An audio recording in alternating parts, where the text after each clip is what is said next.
There once lived a devoted monk named Tenzin, who resided in a peaceful monastery nestled among the misty mountains. He was admired by all for his unshakable kindness and willingness to help anyone in need. It was said that Tenzin never turned anyone away, always offering a hand, no matter the burden or sacrifice. One day, an old villager came to the monastery, breathless and desperate. "Please, monk, my son is gravely ill. Can you help me carry him to the healer in the next village? I cannot manage alone." Without hesitation, Tenzin agreed. He traveled to the villager's home and helped carry the sick boy on his back. The journey was long and treacherous, and Tenzin's body ached under the weight, but he pressed on, knowing he was doing good. Days passed, and more requests came. A farmer needed help mending his field. Another needed food for her children, and the villagers became accustomed to relying on Tenzin for their troubles. And still, Tenzin said yes, over and over again, his heart filled with the desire to ease their suffering. But the more he helped, the more drained he felt. His morning meditations grew difficult, his body weakened, and his mind became clouded with exhaustion. One day, as Tenzin struggled to carry heavy sacks of grain for a merchant, he collapsed under their weight, too exhausted to stand. The head monk, noticing Tenzin's struggle, approached him with a calm but knowing look. "Tenzin," he said gently, "why have you fallen? You have been strong for many seasons.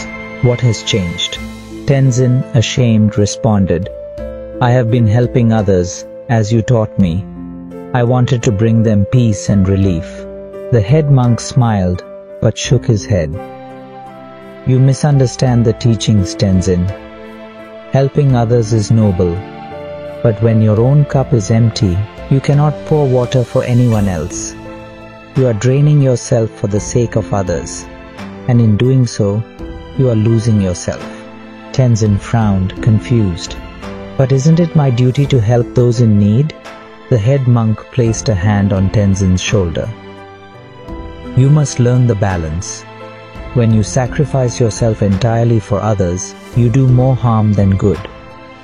By neglecting your own well-being, you are not helping.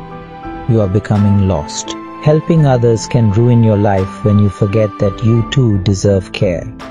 Selflessness must not lead to self-destruction." Tenzin sat in silence, realizing the weight of the monk's words.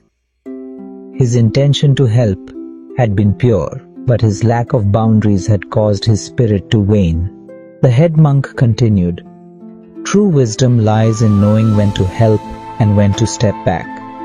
You cannot save the world by breaking yourself apart. In Buddhism, we learn that attachment, even to helping others, can become a source of suffering. You must first tend to your own garden before you can help others plant theirs."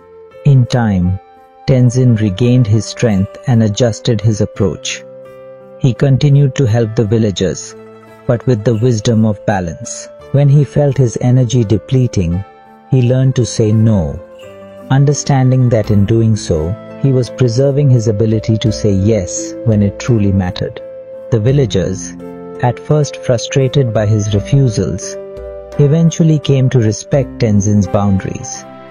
They saw that his strength had returned, his spirit uplifted once more, and that when he did help, it was with genuine energy and purpose, not at the cost of his own health. Tenzin had learned that helping others without helping oneself is a path to ruin. The monk's wisdom became a guiding principle for the entire village. No one can light the path for others if they let their own flame go out.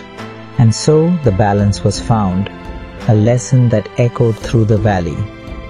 To truly help others, you must also help yourself.